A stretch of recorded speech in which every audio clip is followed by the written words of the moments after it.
여러분 안녕하세요. 락서입니다. 오늘은 여러분들께 제가 좀 읽은 책들 중에서 좀 슬펐던 책들 한 5권 정도를 추천드려 볼까 해요. 그래서 이 영상이 어떻게 편집이 될지는 아직은 모르겠으나 좀 이야기를 해보면은 뭐 30분에서 1시간 정도는 되지 않을까 생각이 듭니다. 이 하면서도 여러분들이 읽으신 슬픈 책들도 한번 들어봤으면 좋겠네요.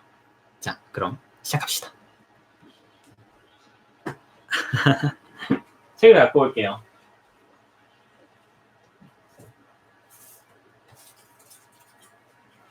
좀 꼽아놨어.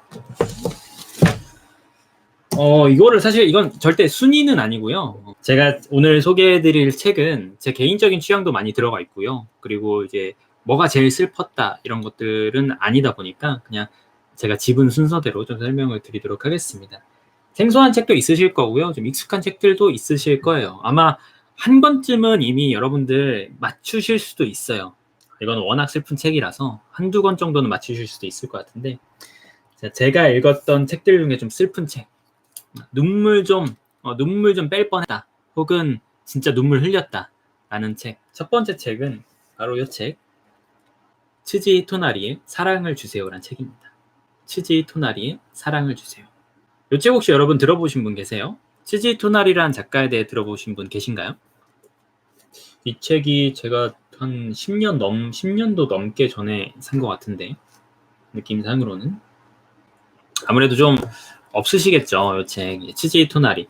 츠지 토나리 같은 경우는 냉정과 열정 사이의 저자로도 유명하고요.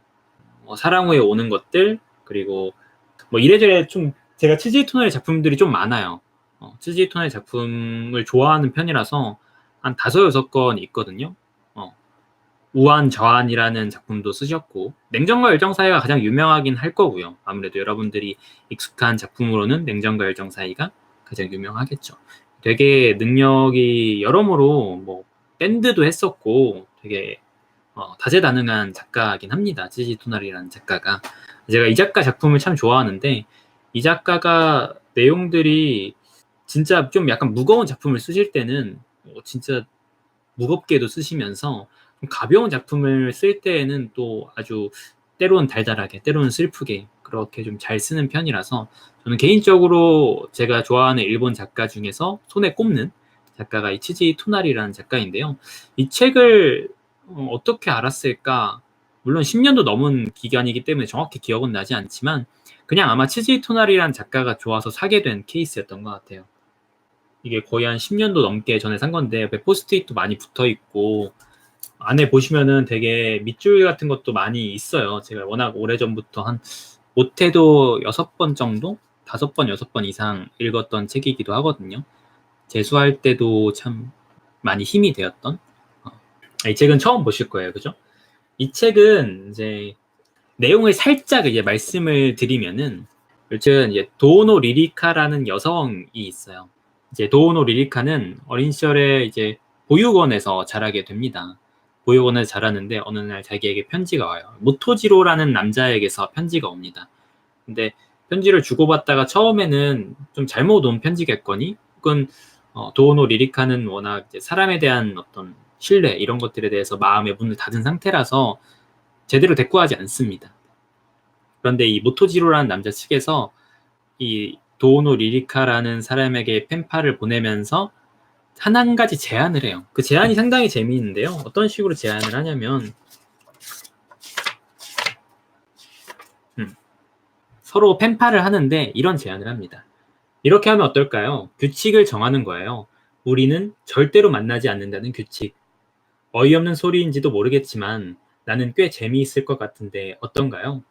서로 우주를 향해서 편지를 쓴다고 생각하는 거예요. 곧 만날 수 있는 사이라면 서로에게 사랑의 마음 같은 게 생겨서 자칫 관계가 무너질 위험도 있잖아요. 물론 리리카 씨가 나를 사랑하는 일은 없겠지만 내가 리리카 씨를 사랑할지도 모르잖아요. 처음에 확실히 만나지 않는다는 약속을 해두면 서로가 서로를 연애의 대상으로는 여기지 않게 될 겁니다. 그렇게 되면 그야말로 편지 속의 세계에서만 성립되는 행복한 관계를 언제까지나 이어나갈 수 있을 거예요. 남녀의 성별을 뛰어넘어 참된 친구가 될 수 있는 유일한 방법인 것 같은데 어때요? 라고 이제 모토지로가 제안을 해요. 그래서 처음에는 마음의 문을 닫고 있던 이 도우노 리리카라는 여자 주인공도 이러한 참신한 제안에 천천히 자신의 마음을 풀어놓기 시작합니다. 그래서 이 작품은 서간체예요. 다시 말씀드리지만 서간체. 계속 편지로 되어 있어요. 서로가 주고받은 편지로만 되어 있습니다. 그래서 서로 힘들었던 시기에 위로도 되어주고 뭐 꾸중도 해주고 이런 관계가 형성이 됩니다. 그러면서 진짜 이 도노 리리카라는 보육원에서 자라고 어린 시절 좀 어떤 그런 관계에 대한 상처 때문에 마음을 닫았던 여자 주인공은 점차 이 모토지로에게 많은 힘을 얻고 살아갈 힘들을 얻고 이제 인생이 힘든 시기에 그때마다 많은 도움을 받아요. 모토지로 역시 사실은 이 리리카로부터 많은 도움을 받기도 합니다. 뭐 자신이 이제 여성과의 관계, 자신의 여자친구와의 관계, 여자친구가 뭐 건강이 좋지 않아서 여자친구가 이제 불치병에 걸려가지고 수술을 하는데 너무 힘든 상황이다. 뭐 이런 이야기부터 시작해서 그때 이제 리리카가 그때에는 모토지로를 위로해주면서 좋은 에너지를 심어주고 잘 이겨낼 수 있을까, 화이팅이야, 뭐 이런 식으로도 이야기해주고요. 그래서 둘이 정말 남매처럼 정말 좋은 관계가 되곤 합니다. 그런데 이야기의 이제 분위기가 변한 지점이 어떤 지점이냐면은 남자의 편지가 끊겨요. 이 모토지로의 편지가 끊깁니다, 갑자기. 이게 뭔가 끊길 만한 사람이 아닌데 갑자기 편지가 끊겨서 이 리리카 여자 주인공 입장에서 뭐 내가 뭔가 잘못했나? 우리가 아무리 오랜 기간 동안 서로 펜팔로서 막 이어지고 서로에게 정말 많이 힘이 돼주긴 했는데 아니면 개인적 상황이 너무 힘들어져서 편지를 못 쓰는 건가? 왜 갑자기 편지가 안 오지? 이런 식으로 돼서 이 리리카는 사실 이 처음에 둘이 했던 약속, 서로 절대 만나지 않기, 이러한 약속을 깨고 만나러 갑니다. 모토지로를. 그러면서 발생하는 이야기인데 제가 결말까지 말씀드리진 않겠습니다. 이거는 나름의 반전이라고 하면 반전일 것도 있고 결말 부분이 또 있기 때문에 그래서 사실 상당히 좀 따뜻한 작품이에요. 어린 시절부터 서로에게 힘이 되어주는 관계 속에서 정말 좋은 말도 해주고요. 아니면 때론 아주 따끔한 충고 같은 것도 해주는데요. 그 중에 제가 정말 좋아하는 문단이 있어요. 그것만 제가 좀 소개를 한번 해드려 볼게요. 제가 이 문장을 정말 좋아하는데 제가 삼수할 때 아는 동생이 보통 이제 재수 삼수 해보신 분들은 아시겠지만 되게 힘들어요.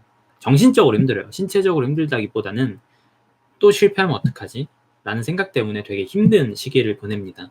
그러면서 그때 이제 친한 동생 한 명이 너무 힘들어 하길래 제가 이 문단을 이제 써서 보내줬죠. 그러니까 정말 많이 도움이 됐다 이렇게 이야기했는데 그 문단만 좀 읽어드릴게요. 리리카가 이제 이 모토지로에게 꾸지람을 듣고 싶어 하는 편지를 보낸 이후에 모토지로가 보내는 답장입니다. 꾸지람을 듣고 싶어 하는 마음은 잘 알겠어. 때로는 그런 것도 필요하겠지. 그러나 냉정한 비판을 받는다고 해도 근본적으로 네가 안고 있는 외로움에 서광이 비치지는 않을 거라고 생각해. 그래, 너는 이 외로움의 동굴에서 네 힘으로 빠져나오는 것밖에 다른 방법이 없어.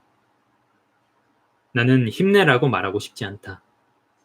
힘내라는 격려의 말을 기대하고 있니? 그건 지금의 내게는 역효과야. 힘내라, 열심히 살아라라고 격려하는 소리들만 넘치는 세상. 이제 사람들은 그런 말로는 참된 힘이 솟지 않아. 나는 도리어 이렇게 말하고 싶어. 힘내지 않아도 괜찮아. 너무 힘을 내려고 애쓰는 바람에 네가 엉뚱한 길, 잘못된 세계로 빠져드는 것만 같아. 굳이 힘을 내지 않아도 된다고 생각하면 마음이 편해지잖니? 인간이란 실은 그렇게 힘을 내서 살 이유는 없어. 그렇게 생각하면 이상하게도 거꾸로 힘이 나지. 몹쓸 사람들은 우리에게 지나치게 부담을 주는 그런 사람들이야. 힘을 내지 않아도 좋아. 자기 속도에 맞춰 그저 한 발 한 발 나아가면 되는 거야. 라고 이제 편지를 보냅니다. 따뜻하지 않나요, 여러분들? 저는 진짜 예전에 제가 좀 힘든 시기에는 많이 도움이 됐던 문장이기도 한 것 같아요. 물론 뭐 특별하다고 생각하면 특별하지만 그냥 평범하다고 생각하면 평범할 수 있는 문장이긴 합니다. 근데 그냥 그 말이 누구에게나 필요한 시기가 있잖아요. 힘내지 않아도 돼 라는 말.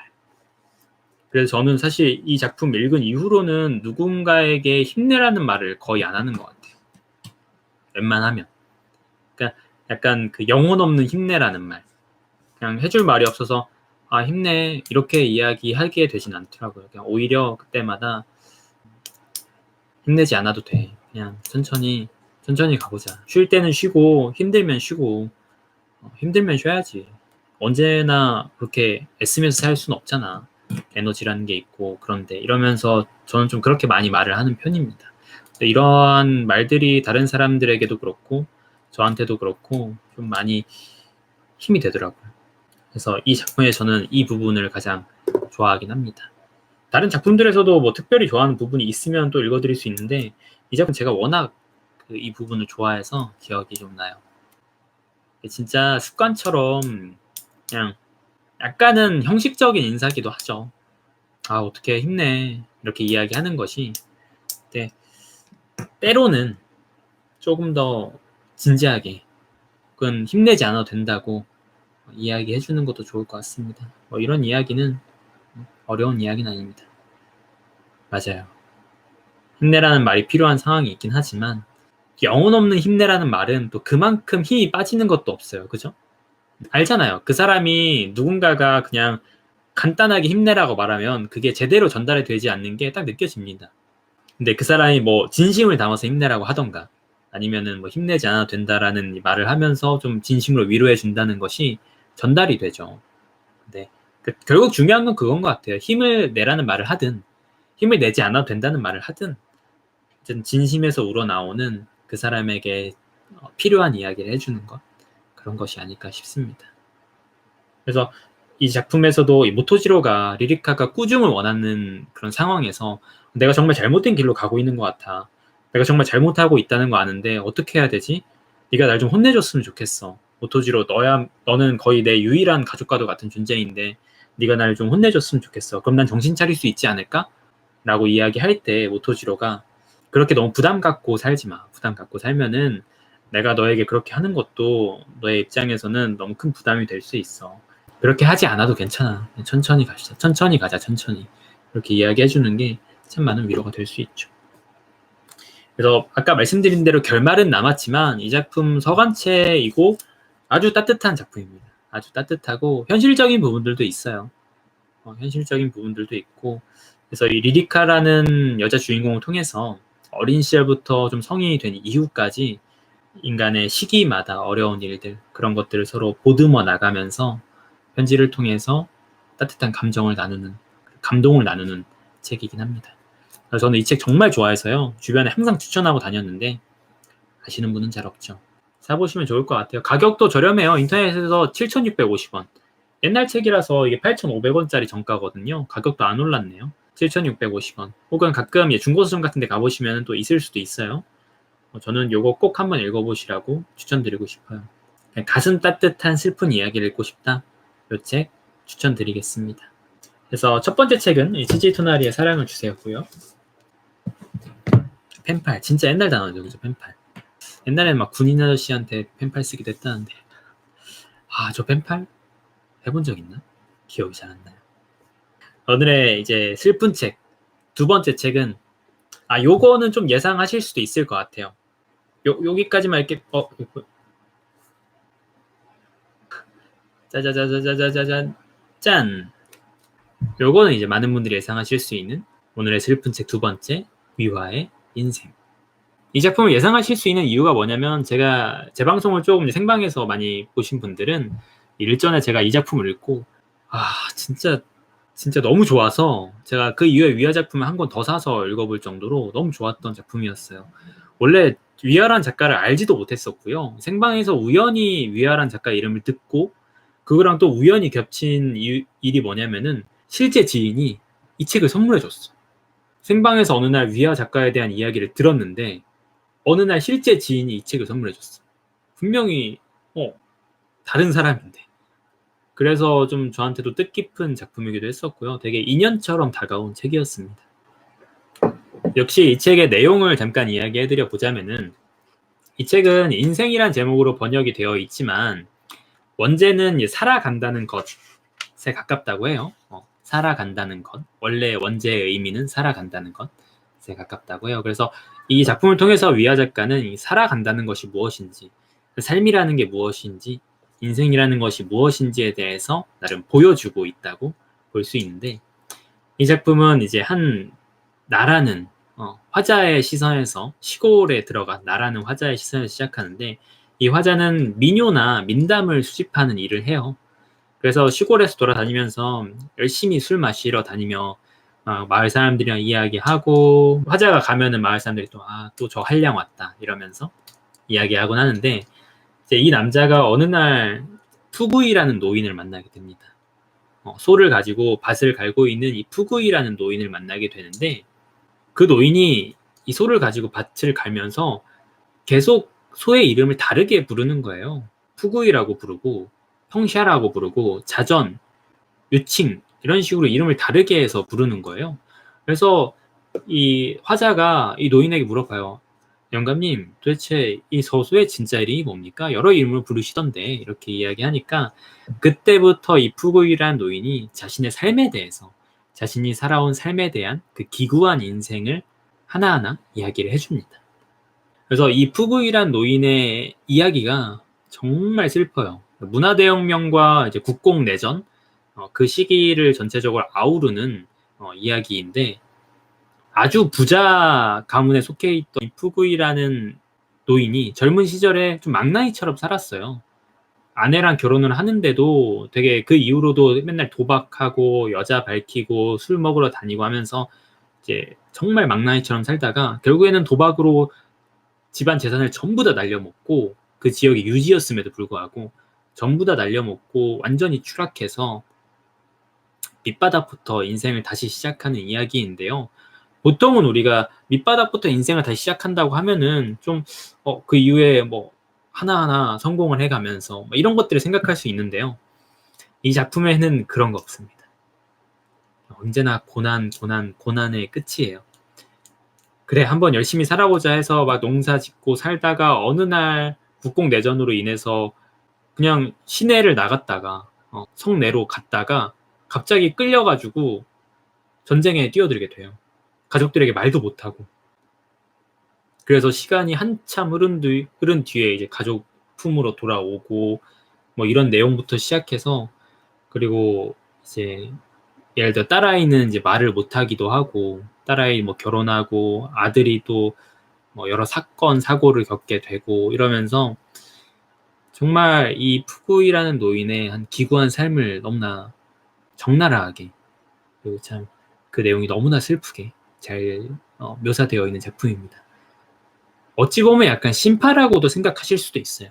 너무 슬프기만 한 거 아니에요? 뭐 이렇게 얘기를 하실 수도 있는데, 저는 그렇진 않았어요. 되게 슬프긴 한데 동시에 한편으로는 어쨌든 삶이라는 모습을 너무 잘 나타내고 있다라는 생각도 들었던 것 같아요. 그래서 푸구이가 그 모든 어떤 역경들, 그리고 이제 살아남아서 그 모든 시간을 반추하면서 지금까지 이르게 되었을 때, 그럼에도 인간이 살아간다는 것은 무엇인가? 인생이란 무엇인가? 라고 하면서 오늘도 그런 모든 안 좋았던 일들, 이런 이후에도 밭을 갈고 하루하루 살아가고 이런 모습들이 작품의 마지막에 이르르면은 정말 대단하다고도 생각이 들고요. 그리고 너무나 그 모습이 짠하게도 많이 느껴집니다. 아, 그렇구나. 인생이라는 건 이런 것일 수 있겠구나. 솔직히 말씀드리자면 여기에서 나오는 이 푸구이라는 노인의 이 삶이 우리의 삶이 될 수는 없어요. 이건 너무나 기구한 삶이에요. 시대적으로도 그렇고 뭐 국가적으로도 그렇고요. 지금의 우리에게는 있을 수 없는 삶의 모습입니다. 이렇게까지 기구한 모습은. 그러나 어쨌든 그 삶을 통해서 보여주는 모습들, 그리고 이 푸구이라는 인간의 변화, 그렇게 망나니같이 살던 이 인간이 점차 여러 과정을 겪으면서, 인생의 부침을 겪으면서 조금씩 나아지고 변화하는 모습들이 뭔가 응원을 하게 되고, 이렇게 좀 많이 생각이 듭니다. 그쵸? 그러니까 옛날에는 이렇게 살았을 수 있을 거예요. 이게 없던 일은 아닐 거예요. 저도 그렇게 생각을 해요. 당시에 중국에서 어떤 시골 농촌의 삶이라는 것이 이런 가능성이 없다라고 이야기할 수는 없는데, 지금의 우리에겐 어쨌든 있을 만한 일은 이야기는 아니죠. 국공내전, 그러니까 전쟁에 끌려간다거나 뭐 이런 것들도 그렇고. 맞아요. 인생이란 단어 안에 참 때로는 가볍게, 때로는 너무나 무겁게, 감당할 수 없을 만큼 무겁게 이렇게 되기도 하죠. 맞아요. 영화로 나온 적이 있습니다. 이 작품은 인생이란 이름으로 94년인가에 영화로 나온 적이 있어요.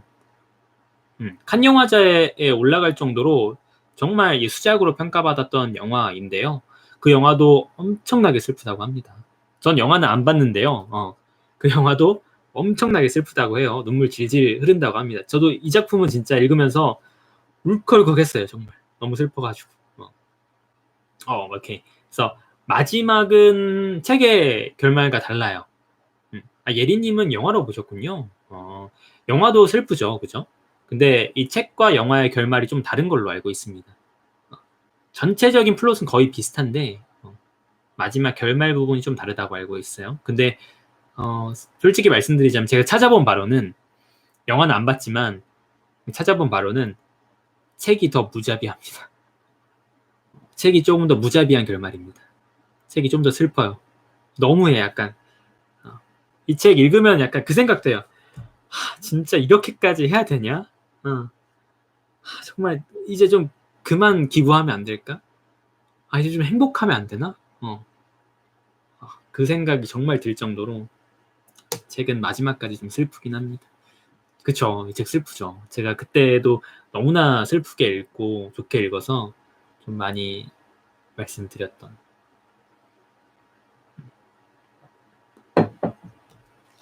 이 작품에서 제가 뭐 특별히 읽어드릴 만한 문장은 잘 모르겠네. 제가 이거 여러 번 읽은 책은 아니라서. 근데 제가 이 책을 어머니에게 추천드렸어요. 어머니에게 엄마 세대의 일은 아니지만 엄마도 그렇고 뭐 할아버지 세대나 이런 식의 농촌 삶이었지만 근데 한번 읽어봐 이렇게 이야기했는데 어머니가 읽으면서 야 이거 너무한다. 어머니도 읽으면서 아버지도 읽은 걸로 알고 있는데 부모님 두 분 다 읽으면서 야 이건 좀 너무 슬프지 않냐? 좀 너무한다. 어떻게 인생이 그렇게까지 기구할 수 있냐 이렇게 이야기를 하셨던 작품입니다. 그래서 슬프다는 면에서는 이 작품 빼놓지 않고 슬픈 작품으로 꼽아드릴 수 있을 것 같아요. 제가 읽은 다른 작품은 제7일이라는 작품이 있는데요. 위아에 제7일이라는 작품이 있는데 그 작품도 슬프긴 해요. 위아 작가의 작품은 저는 뭐 허삼간 매열기가 유명하긴 하죠. 국내 영화도 된 적이 있잖아요. 하정우 주연의. 보신 분 계신가요? 저는 영화는 거의 안 보다 보니까 본 적은 없는데 허삼간 매열기도 상당히 유명한 걸로 알고 있습니다. 근데 아직 인생과 제7일 읽어봤는데 두 권 다 좋았어요. 다음에도 언제든 위아 작가의 글은 한번 읽어보고 싶다는 생각이 좀 들어요. 그래서 요게 두 번째 슬픈 작품 이야기였습니다. 커피 한 모금 하고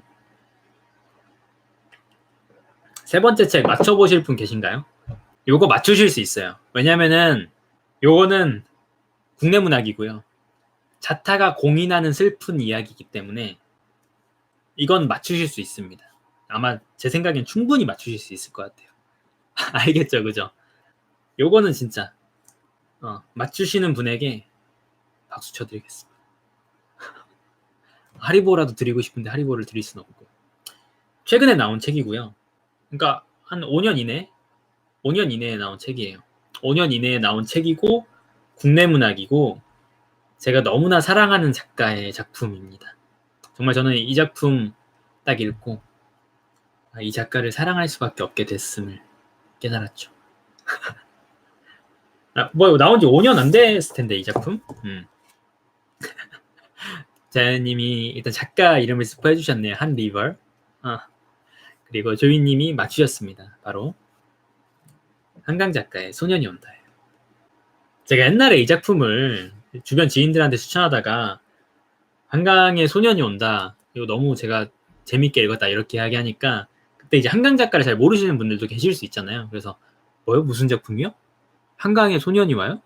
한강에 소년이 왜 와? 한강에 소년이 가는 이야기야? 이렇게 이야기를 해서 제가 빵 터졌던 기억도 나는데 정말 모르시니까 그렇게 이야기를 하셨던 거긴 한데 한강 작가의 소년이 온다 이죠. 그래서 이 작품 모르시는 분은 거의 없을 것 같아요. 그죠? 워낙 유명하고 광주 이제 민주화 운동을 배경으로 한 작품이고요. 제가 이 작품에 대해서 뭐 내용적으로 설명을 드릴 만한 부분은 많지는 않을 것 같아요. 민주화 운동, 광주 민주화 운동 이야기야 우리들에게는 너무나 친숙한 이야기고, 그리고 언제나 역사의 아픔으로서 지금도 그 아픔의 상흔이 남아있는 그런 이야기잖아요. 우리가 잊지 말아야 할 이야기 중에 하나이기도 하고. 그래서 사실 다른 작품들에 비해서 거의 우리 역사적인 이야기고 실질적인 좀 여전히 우리 안에서 숨쉬는 이야기이기 때문에 더 슬프게 느껴지는 것 같기도 해요. 많이 공감이 가서. 그런데 이 작품의 특징이라고 한다면은 뭐가 있냐면은, 저는 이 작품을 읽기 전에 부모님이랑 이제 가족들이랑 다 같이 택시 있죠. 영화 택시. 택시 운전사? 맞나요? 송강호 주연의 택시 운전사? 그것도 한번 가족끼리 같이 다 본 적이 있어요. 그때 나온 지 그래도 되긴 했는데 집에서 같이 이제 TV로 본 적이 있는데, 그것도 너무나 재밌게 봤었거든요. 이 택시 운전사도. 근데 이 작품을 읽고 똑같이 광주 민주화 운동을 다룬 영화와 책인데 저는 이 작품이 훨씬 좋았어요. 정말. 그렇다고 택시 운전사가 나빴던 이야기는 절대 아닌데요. 이 작품을 읽으니까 뭔가 그 광주 민주화 운동을 보여줄 때 그 슬픔을 보여주기에는 이 작품이 너무나 잘했다는 생각이 들었어요. 이게 저만의 감상은 아닌 게, 제가 어머니랑 아버지에게도 추천을 해서 사실 집에 2권이 있어요. 제가 산 거랑 어머니가 따로 사서 읽어보신 거에서 2권이 있는데, 어머니도 아버지도 이 책 읽어보시고 너무 좋았다고, 너무 슬프고 좋았다고, 정말 잘 쓴다고 이렇게 이야기도 하셨던 작품이기도 합니다. 한강 작가의 글이 채식주의자가 좀 유명했잖아요. 근데 채식주의자는 사실 너무 좀 어렵거든요. 여러분들 일반적으로 읽으시기에는 좀 어려워요. 쉽지 않은 작품이에요. 분석하기도 그렇고 좀 이게 도대체 뭐야? 약간 기괴한 느낌이 드실 만한 작품이기도 했던 게 채식주의자인데, 그런 약간 한강 작가가 좀 어렵지 않나라는 생각이 드시는 분들은 이 작품을 꼭 읽어보세요. 제가 한강 작가님 추천 좀 해주세요 라고 하면 이 작품을 항상 먼저 추천합니다. 왜냐면 가장 읽기 쉬우면서도 정말 슬프고 또 감상적이고 너무나 문체도 아름답고, 그래서 그런 작품이라서 저는 한강 작가 작품은 항상 요거를 먼저 추천드립니다. 창원이 그거는 이제 김유정 문학상을 수상한 작별이라는 작품이죠. 그죠? 눈사람이 된 여자, 엄마의 이야기. 여자 이야기이기도 하고 엄마의 이야기라고도 볼 수 있는데, 김유정 문학상을 수상한 작별이라는 작품. 집에서도 김유정 문학상 수상집이 있어서 맞아요. 퀴즈를 바로 맞추셨군요. 조이님, 박수를 제가 드릴 수 있는 게 뭐 없어서 박수라도 축하드립니다. 이 작품이 제가 생각하기에 정말 슬픈 이유가 뭐냐면은 많은 것들이 있어요. 그런데 그 중에 하나가 뭐냐면 이 큰 사건이잖아요. 여러분, 광주 민주화 운동에 관련된 이 사고는 참 큰 사건이잖아요. 그래서 사실 그러한 사건을 묘사할 때 유혹이 있어요. 사건을 좀 더 디테일하게 이야기한다던가, 예를 들어서 뭐 몇 명이 사상이 발생했고 정말 얼마나 참혹했으며 정말 진실이 어땠고 얼마나 정권이 썩어 빠졌었고, 이런 이야기를 할 수 있습니다. 어떤 한 사건에 대해서 이야기할 때 그 사건을 좀 더 객관적으로 조망하면서 그 사건의 참혹함을 보여줄 수 있는데요. 이 작품은 그런 방식을 선택하고 있지 않아요. 제가 이 작품을 가지고 서평도 썼었고 영상에서도 말씀드렸지만, 이 작품은 개인적 서사로 보여주는 이 비극의 무게가 얼마나 큰지, 개인적 서사로 보여주는 비극의 무게가 얼마나 큰지 잘 보여주고 있는 작품이에요.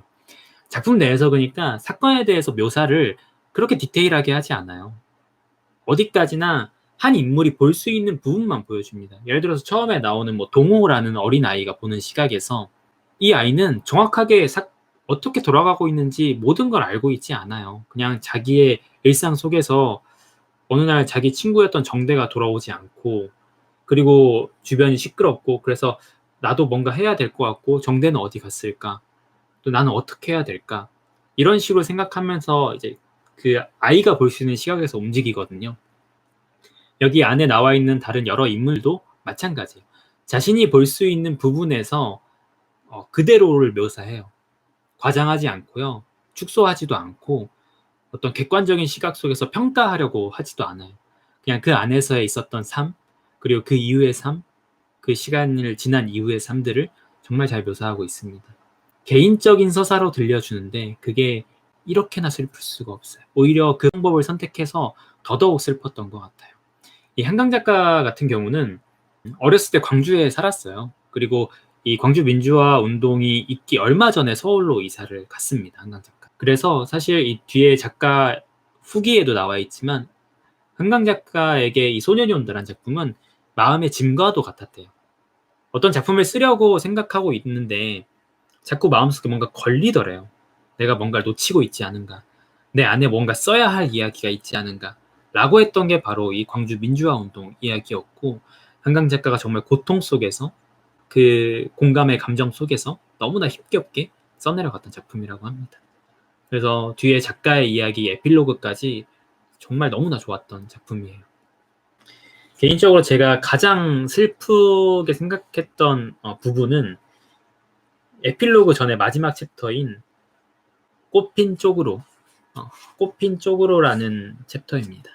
이 동호의 엄마가 시간이 지나서 동호에게 편지를 쓰듯이 사투리로 적혀져 있는 장면인데요. 그 챕터인데요.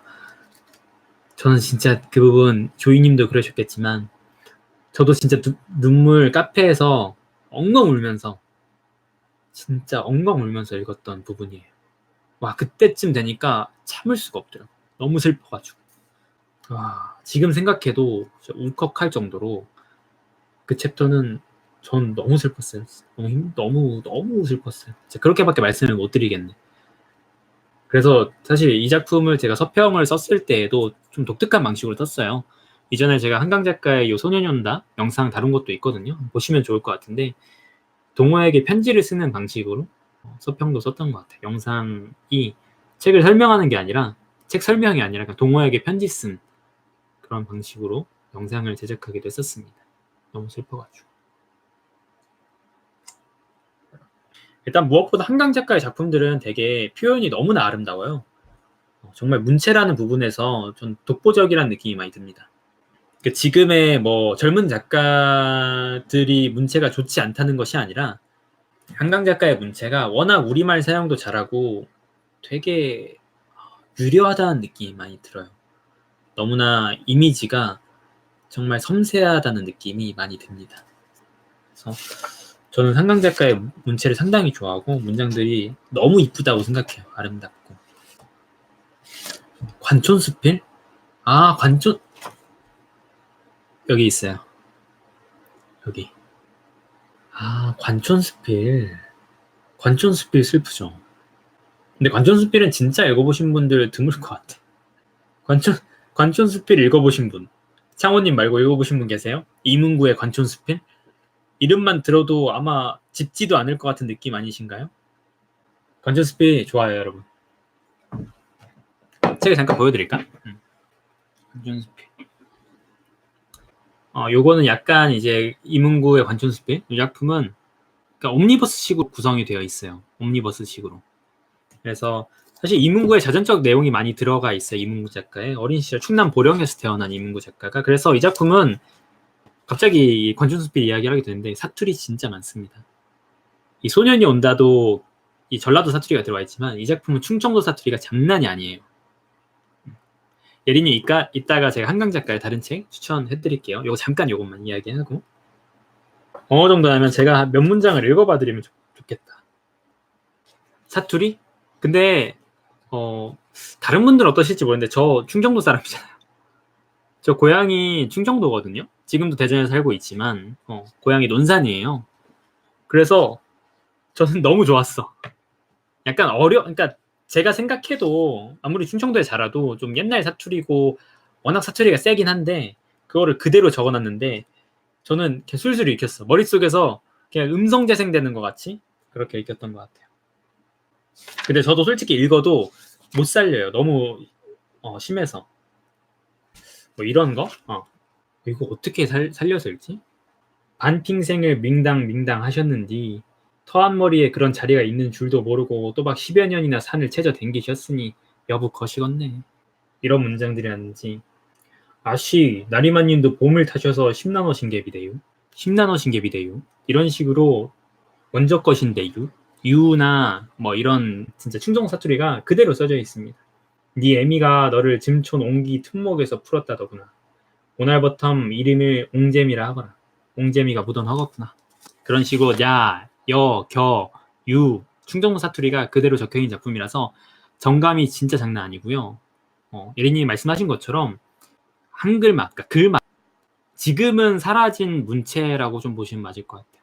솔직히 젊은 작가들 중에서 이런 문체 가지고 있는 사람은 저는 한 번도 못 봤어요. 아무리 사투리를 쓴다고 하더라도 이렇게까지 어떤 사투리를 통해서 정감을 나타내고 작품을 꾸려나간 작품은 아직 한 번도 보지 못했습니다. 그래서 그런 면에서 정말 좋은 작품이고요.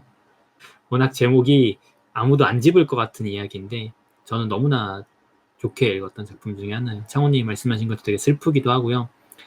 무너져가는 농촌사회의 어떤 어린 시절부터 이후 무너져가는 사회 그런 것들을 잘 보여주고 있는 작품입니다. 갑자기 관전수필 이야기를 잠깐 했고요. 예린이 말씀하신 한강 작가 다른 책도 추천을 좀 해드리면은 제가 가지고 있는 한강 작가의 작품을 잠깐 꺼내볼게요. 제가 갖고 있는 한강 작가의 작품이 이렇게 있어요. 소년이 온다를 포함해서 사실 시집도 하나 있는데 시집은 빼놓고 소설만 보여드릴게요. 한강 작가의 단편집 중에 그러니까 단편집을 모아놓은 여수의 사랑이라는 단편집이 있고 한강 작가의 첫 장편인 검은 사슴이라는 작품이 있고요. 세 번째 장편인가 네 번째 장편인 이 바람이 분다 가라라는 작품이 있고 채식주의자 그리고 히라버 시간 소년이 온다 이렇게 있습니다. 일단 한강 작가의 작품을 안 읽어보신 분들이라면 말씀드린 것처럼 소년이 온다를 가장 먼저 추천드릴 것 같고요. 그 다음에 저는 사실 검은 사슴이 진짜 좋았는데 검은 사슴이 정말 좋았는데 이게 좀 길어요. 이게 거의 한 500 해설까지 포함해서 한 580쪽 정도 돼요. 긴 작품이에요. 되게 장편이고 한강 작가의 첫 이제 장편인데 근데 일단 먼저 말씀드리면 저는 이 책 긴데도 불구하고 정말 너무 좋았어요. 한 3, 4일 만에 읽은 것 같아요. 다음 장을 넘기게 만들어서 계속 읽어 내려갔던 것 같아요. 뭐 쉽다고 말씀드리진 않겠지만 그렇다고 어려운 작품까지 그러니까 읽기에 뭐 난해하거나 이런 작품까지는 아니긴 한데 분량이 긴 거에 비해서는 되게 잘 읽히는 작품입니다. 실제로 제가 추천을 드려보고 읽어보신 분들에 의하면은 되게 빨리 읽었다고 계속 읽고 싶어라고 이야기하는데 분량이 좀 압박이다 보니까 혹시 이게 너무 길다 싶으시면 저는 흰을 좀 추천드리고 싶네요. 이 작품이 책도 상당히 컴팩트하죠. 책도 상당히 컴팩트하고 내부도 보시면은 되게 여백이 많아요. 소설이긴 한데 약간 독특한 형식을 띠고 있어서 여백이 상당히 많습니다. 그래서 좀 가볍게 읽으실 수 있는 작품이에요. 그래서 이 작품을 좀 추천드리고 싶네요. 약 한 200페이지가 안 돼요. 작가의 말까지 해도 189페이지밖에 안 됩니다. 해설을까지 빼면은 거의 한 130에서 140페이지밖에 안 되는 정말 짧은 작품이에요. 요거 한번 읽어보시고요. 요게 또 너무 짧다라고 하시면은 요거 3개일 거 아니에요? 저는 요 중에는 히라버 시간 바람이 분다 가라도 너무 좋고요. 채식주의자는 어려워서 조금 쉽지 않으니까 제가 쉽게 추천드릴 수는 없을 것 같고 히라버 시간이랑 바람이 분다 가라도 상당히 괜찮습니다. 근데 그 중에서 먼저 추천을 드린다면 히라버 시간 바람이 분다 가라도 좋았는데 좀 길기도 하고 이것도 거의 한 400페이지 가까이 되는 작품이라서 뭐 아니면은 이렇게 단편집들을 보시는 것도 추천드릴게요. 그래서 한강 작가의 작품 잠깐 또 이야기를 해드렸고 그래서 제가 오늘 이야기해드린 세 번째 슬픈 책은 이 한강 작가의 소년이 온다였습니다. 또 커피 한 모금 하고 커피 다 먹게 생겼어요. 이 작품은 조금 맞추시긴 힘든 작품인 것 같긴 해요. 국내 작품이고 엄청 유명한 작품이긴 해요. 영화화도 된 적이 있어요. 영화화도 된 적이 있고 정말 유명한 작품인데 사실 뭐 너무나 많은 책들 중에서 이 작품 하나를 딱 맞추시기는 좀 힘들 것 같긴 합니다. 힌트를 좀 더 드려보자면은 이 작품은 영화된 적이 있다고 말씀드렸죠. 영화의 남자 주인공이라고 하면은 박해일이었습니다. 여자 주인공을 말씀드리면은 너무나 직접적인 힌트가 되기 때문에 남자 주인공이 박해일이었어요. 박해일이 그것도 좀 나이 든 역할을 연기합니다. 시인을 연기하고요. 나이 든 역할을 연기합니다. 이 정도면은 맞추실 수 있지 않을까? 두 글자입니다. 조이님, 두 개 다 맞추시기 있기 없습니까? 어떻게 두 개 다 맞추시지? 맞습니다. 오늘 제가 소개해드릴 슬픈 책 네 번째 책은 박범신의 은교입니다. 제가 차마 여자 주인공, 그러니까 여자 배우 이름까지는 말씀 안 드렸어요. 왜냐면 그건 너무 약간 직접적이잖아요. 워낙 이슈화 되기도 했었고, 여자 배우 이름까지 말하면 바로 아실 수 있는 포스트잇 보이세요? 난리 났죠. 의외의 작품이라고 생각하실 수도 있을 것 같아요. 박범신의 은교. 이 작품은 뭐 단적으로 내용 자체가 좀 자극적이긴 하죠. 왜냐면은 70대 시인과 70대 맞나? 60대였나? 나이가 충분히 많이 든 이제 할아버지에 가까운 시인과 고등학생 여자 아이와의 여자 소녀와의 사랑 이야기를 다루고 있는 작품이니까 사실 논란적이기도 했고 자극적인 부분들도 좀 있다고 볼 수 있습니다. 그런데 이 작품을 이제 안 읽어보신 분들이 간혹 이제 뭐 일부러 그러시는 건 아니겠지만 농담 삼아 그거 그냥 원조교재 이야기 아니야? 뭐 이런 식으로 혹은 뭐 롤리타 이야기 아니야? 이런 식으로 이제 이야기하시는 분들도 계시겠는데 읽어본 저는 전혀 그런 작품이 아니라고 말씀드리고 싶고요. 너무나 가슴이 좀 아픈 작품입니다. 그러니까 단순히 그냥 나이 많은 노인과 여고생의 사랑 이야기라고만 이야기하기에는 너무나 뛰어난 작품이고 서술되어 있는 감정들도 너무나 슬픈 작품이에요. 제가 정말 포스트잇을 많이 붙였잖아요. 제가 이 작품을 읽을 때 아직도 기억이 나는데 어느 정도였냐면 처음에 읽잖아요. 이 작품은 제 기억에 하루에 이게 챕터가 되게 많아요. 지금 보시면은 이렇게 돼 있죠. 프롤로그, 큐변호사, 시인의 노트, 시인의 노트, 큐변호사, 시인의 노트, 시인의 노트 이렇게 되어 있잖아요. 근데 제 기억에 이거 저는 카페에서 읽을 때 하루에 2챕터인가 3챕터 이상 안 읽었어요. 영화도 저는 진짜 좀 마음이 아프긴 했었는데 책이 진짜 훨씬 책이 진짜 장난이 아닙니다. 근데 왜 2챕터, 3챕터 이상 못 읽었냐면은 못 읽었어요. 그 이상 읽으면은 이게 감정이 전 주체가 안 되더라고요. 저도 책 읽으면서 그런 경험 많지 않은데 감정이 주체가 안 돼요. 그 이상 읽으면은 진짜 제가 완전히 감정적으로 그날 너무 푹 빠져들 것 같아서 일부러 좀 하루에 양을 정해서 읽었습니다. 좀 힘들었어요. 감정적으로 힘들었어요. 너무 좀 마음이 아파가지고. 그래서 하루에 일부러 양을 정해놓고 읽었던 책 중에 하나가 은교라는 작품이에요. 그래서 이 작품을 읽어보시면은 이 나이 많은 시인과 그리고 이제 여고생 은교의 이야기 그리고 거기에 이 시인의 제자 재능은 없지만 성실했던 어쨌든 그 제자 이야기까지 이렇게 삼각관계가 형성이 되는데 그 관계 속에서 특히나 이 시인이 은교에 대해서 품는 그 감정 있잖아요. 그게 절대 노골적이지 않아요. 단순히 우리가 노인과 여고생의 사랑이라고 하면은 되게 그 관계가 치정에 가깝고 더러울 것 같지만 사실 그건 말도 안 되는 일이거든요. 뭐 맨날 우리가 이야기하는 뭐 사랑의 나이가 있나요? 뭐 이런 식으로 하지만 어쨌든 이적효라는 시인이 보여주는 은교에 대한 사랑은 정말 조심스럽고 너무나 내밀해요. 본인도 알아요. 그러니까 이적효 시인도 이 작품 내에서 알아요. 본인도 이게 그렇게 하면 안 된다는 거 알아요. 자신이 은교에 대해서 품고 있는 이 사랑에 가까운 감정을 가지면 안 된다는 걸 너무나 알고 오히려 그거를 찬탄하고 경탄하고 이러긴 하는데 사랑이라는 감정을 주체하기가 정말 힘든 거잖아요. 그래서 이 이적효 시인도 그로부터 너무나 괴로워합니다. 은교를 일부러 멀리도 해보고요. 자신의 집에 일하러 오는 이 은교를 일부러 일을 그만두게 시켜보기도 하고요. 안 보려고 일부러 해보기도 해요. 네, 그런 과정 속에서 너무나 이적효 시인의 이제 안에 노트들, 그러니까 시인의 내면 이야기들 여기 안에 들어가 있으니까 그것들이 너무 진짜 절절하게 잘 표현되어 있는 작품입니다. 장원님, 저도 그 대사 너무 좋아요. 한번 제가 정확히 어디 부분인지 읽어봐 드릴까요? 여기 있다. 이 부분이에요. 제가 좀 죄송하지만 이 은교에 너무 좋은 절절한 표현들이 많아서 그것들을 좀 여러 표현 한번 소개해드려 보고 싶은데 창호님이 말씀하신 부분은 이 부분이에요.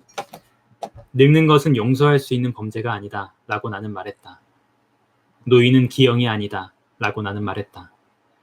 따라서 노인의 욕망도 범죄가 아니고 기형도 아니다. 라고 또 나는 말했다. 노인은 그냥 자연일 뿐이다.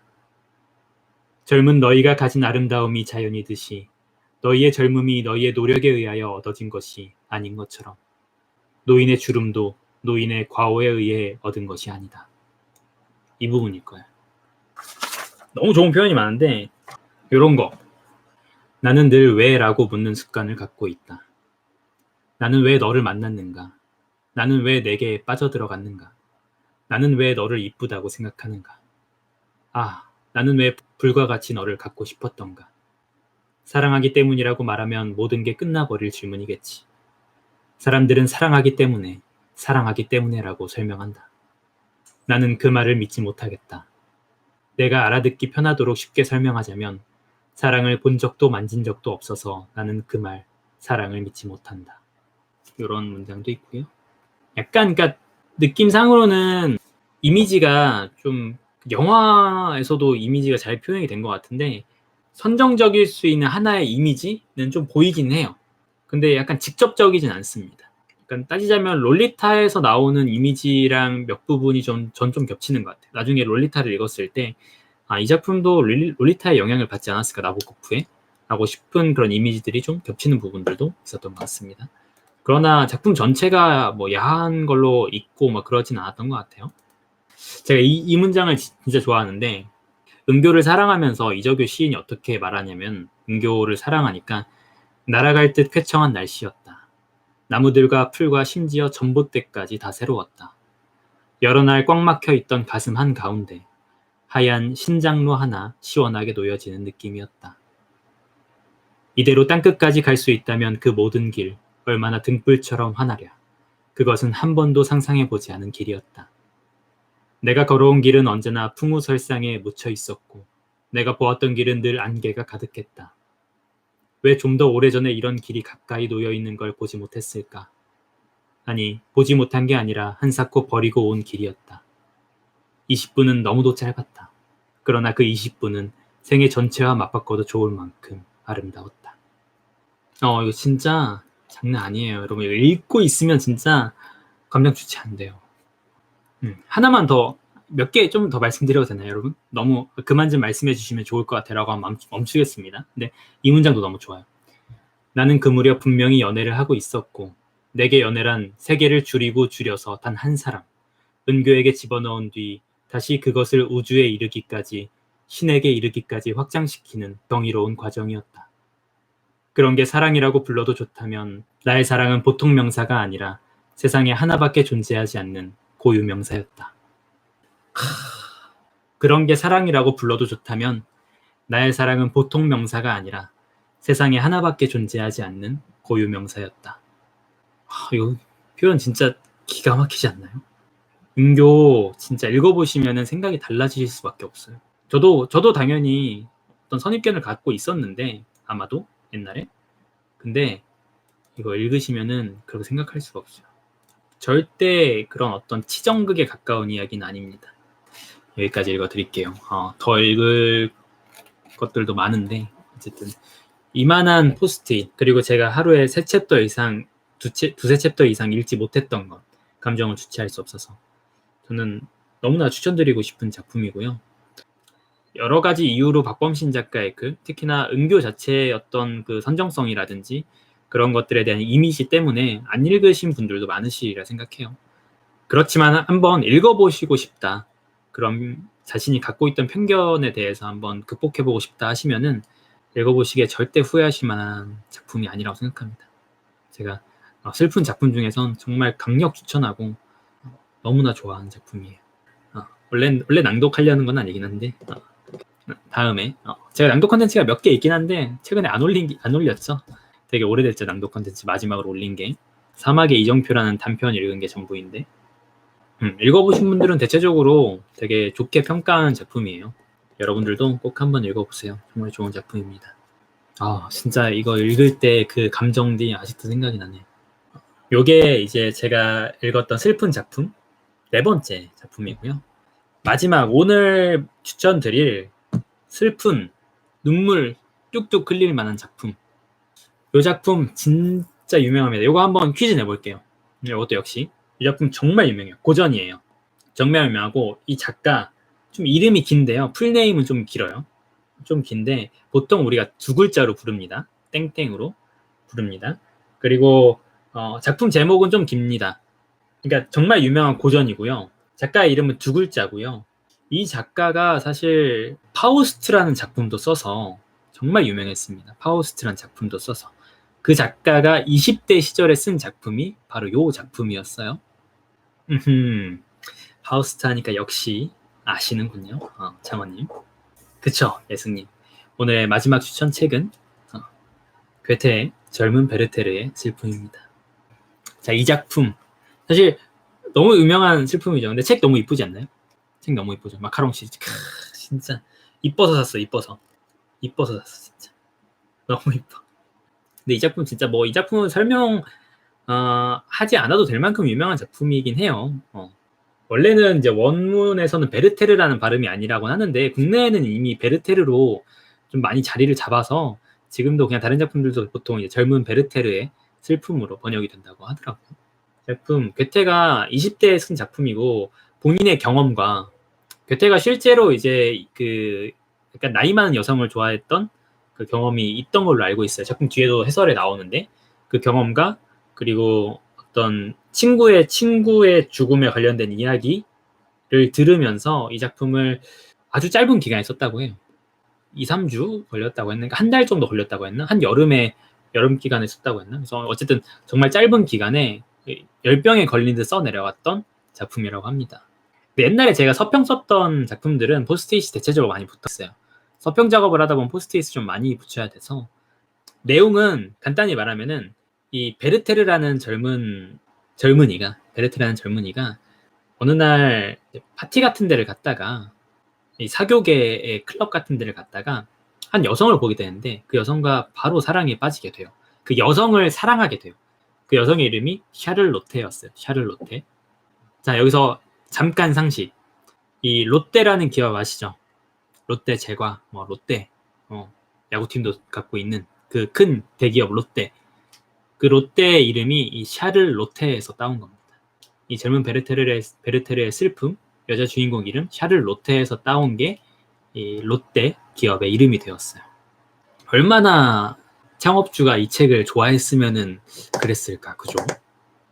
한 여주인공의 글쎄요, 무슨 연관? 제가 디테일하게 찾아보진 않았는데 그 정도 기원은 유명한 일화더라고요. 근데 아마 뭐 그냥 작품이 좋아서겠죠. 작품을 정말 좋아해서 롯데, 샤를로테. 그래서 롯데라는 이름을 따왔다고 합니다. 네, 이 작품 그래서 이 베르테르라는 이제 젊은이가 이 로테라는 여성을 만나게 돼서 사랑하게 되는데 문제는 이 로테가 알고 보니까 유부녀였던 거죠. 남편이 있는 유부녀였던 거예요. 그래서 이 베르테르는 그 사실을 알게 되고 많이 절망을 하게 돼요. 그런데 문제는 한번 사랑에 빠지기 시작하니까 그 여성에게 다가가는 것을 베르테르가 멈출 수가 없게 되는 거예요. 한번 사랑에 빠지니까 어쨌든 그 사랑을 거부할 수 없게 되는 거예요. 이 작품도 아까 이제 나트님도 서간체 좋아하신다고 하셨잖아요. 이 작품도 서간체예요. 이 작품도 친구에게 이제 이 베르테르라는 젊은이가 편지를 써서 그 친구와 주고받은 편지, 주고받은 게 아니라 정확히 말하면 이 베르테르가 보낸 편지들을 모아놓은 작품입니다. 이것도 역시 서간체이고요. 그래서 점차 이 사랑에 빠지게 되고 그 사랑에서 헤어나오지 못하는 모습들이 이 편지 속에서 보입니다. 처음에는 좀 그녀를 사랑하게 되었고 그런 수준의 이야기에서 진행되다가 점점 갈수록 베르테르가 점점 괴로워해요. 그녀를 너무나 사랑하게 되고 그녀의 관계 속에서 계속적으로 나의 정열이 불타오르는데 남편도 너무 좋은 사람이라서 뭐라고 할 수가 없는 거예요. 남편이 안 좋은 사람이라면 뭐 뺏기라도 어쨌든 뭐 그렇게라도 한번 생각이라도 해볼 법한데 남편과도 이 베르테르가 친하게 지냈는데 남편이 너무 좋은 사람인 거예요. 그래서 어찌 하지도 못하고 계속 마음속으로 괴로워하다가 그러한 감정들이 정말 극도로 심해지는 이야기가 바로 이 젊은 베르테르의 슬픔이라고 볼 수 있을 것 같아요. 처음에 어떤 사랑의 이유로 뭐 자살을 하거나 어떤 광기에 빠지는 사람들을 베르테르가 초반부에는 비난을 하는 장면도 있어요. 장면상으로. 특히 자살하는 사람한테 베르테르가 어떻게 이야기하냐면 나약한 거다. 그런 식으로 이야기도 합니다. 그거는 변명일 뿐이고 뭐 괴로워서 자살한 이런 건 다 변명이고 뭐 나약한 것일 뿐이다. 뭐 이런 식으로 이야기합니다.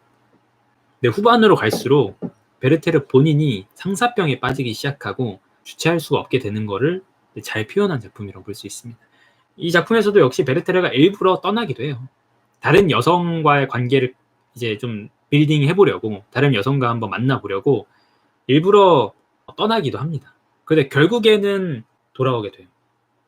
그래서 그 한 젊은이의 이루어질 수 없는 사랑에 대한 그 열망, 이런 것들이 정말 내밀하게, 정말 감정적으로, 정말 격정적으로 잘 표현이 되어 있는 작품이에요. 약간 진짜 미쳐가는 게 보여요. 얘가 이 사랑에 의한 광기로 자기 자신을 주체하지 못하고 너무 괴로워하면서 정말 본인을 파괴시켜가는 그 과정들이 아주 상세하게 잘 보여집니다. 제가 이 작품을 읽으면서 생각했던 이야기 중에 하나가 뭐였냐면, 우리가 일반적으로 여러분 행복의 반이어가 불행이라고 생각을 하잖아요. 그래서 행복은 여기에 있는 거면, 행복이 상위 가치면은 불행이 하위 가치라고 생각하잖아요. 일직선상에서 있다고 생각을 하죠, 보통. 행복은 좋은 거, 불행은 반대로 나쁜 거. 그래서 행복 쪽으로 가고 불행 쪽으로 가고, 이게 일직선상으로 이어져 있다라고 우리가 생각을 하잖아요. 근데 전 이 이야기를 읽고 좀 바뀌었어요, 생각이. 행복과 불행은 반드시 이 상하관계, 그러니까 위에 있고 아래에 있고 이 관계가 아닐 수도 있겠구나. 왜 그런 생각을 하게 되었냐면, 이 베르테르가 행복을 느끼는 부분은 이 로테와의 관계예요. 로테를 사랑하고 로테와 대화를 나누고 로테와 같이 돌아다님으로써 그 과정 속에서 너무나 큰 행복을 느낍니다. 정말 희열에 가까운 행복을 느껴요. 근데 문제는 로테와의 사랑은 우리가 유부녀이기 때문에 그런 설정상 이루어질 수 없어요. 그렇기 때문에 그런 행복의 끝에 언제나 불행이 시시각각 찾아와요. 베르테르는 로테와의 관계에서 행복을 느끼고요, 로테와의 관계에서 불행을 느낍니다. 이게 좀 신기한 거라고 생각을 했어요. 일반적으로 행복과 불행은 행복하면 행복한 거고 불행하면 불행한 거고 직선상에 있기 때문에 두 가지가 공존하는 게 말이 안 된다라고 생각을 했었는데, 바로 이 작품에서 베르테르에게 있어서는 이 로테라는 존재는 행복과 불행이 공존하는 존재입니다. 그렇기 때문에 이 작품을 읽고 행복과 불행은 어쩌면 독립된 개념일 수도 있겠구나라고 생각도 했던 것 같아요. 우리가 생각하기에 행복이나 불행, 동전의 앞뒷면 같은 관계가 아니라 다른 동전 두 개일 수도 있겠구나, 이렇게 생각이 좀 들었습니다. 때로는 행복하면서 불행할 수도 있고, 똑같은 존재가 때로는 불행하면서도 행복할 수 있다 라고 생각이 들었던 거죠. 그리고 이 논지를 약간 상관없는 책이지만 조금 더 확장시켜 나가면은 올더스 헉슬리의 멋진 신세계라는 작품이 있어요. 여러분 들어보셨을 거예요. 브레이브 뉴 월드, 올더스 헉슬리의 멋진 신세계, 조지 오웰의 1984와 더불어서 디스토피아 문학의 대표작으로 꼽히는 작품이죠. 이 작품에서도 이 행복과 불행의 관계에 대한 고찰을 해볼 수 있는데요, 이 올더스 헉슬리의 멋진 신세계에서는 이렇게 생각해 볼 수도 있어요. 어떤 불행은 어떤 행복보다 나을 수 있다. 어떤 불행은 어떤 행복보다 나을 수 있다. 반대로 말하면 어떤 행복은 어떤 불행보다 못할 수도 있다. 이렇게 이야기할 수도 있습니다.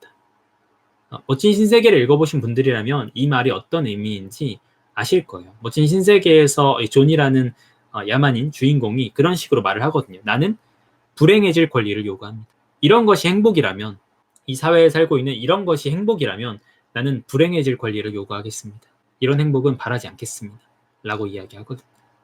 그런 의미에서 어떤 행복과 불행의 관계에 대해서 다시 생각해 보실 수 있는 작품입니다. 한 존재가 행복하면서 동시에 불행의 원인이 될 수 있는가.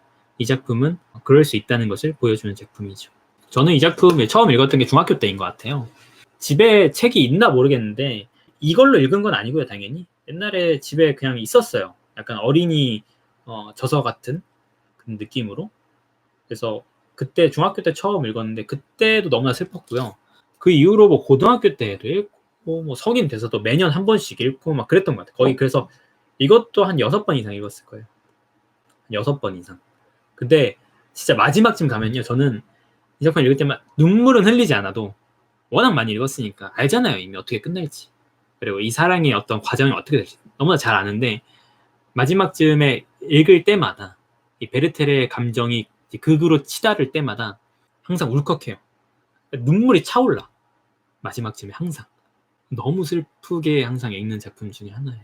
지금도 좋아하고 언제든 다시 읽어도 좋은 작품 중에 하나입니다. 사실 파우스트란 작품을 읽어보셨을지 모르겠지만 2권짜리 저도 있는데 파우스트 이건 일단 포기했거든요. 도무지 이걸 같은 인간이 썼다고? 라고 생각이 안 되는 그런 대비가 좀 있어요.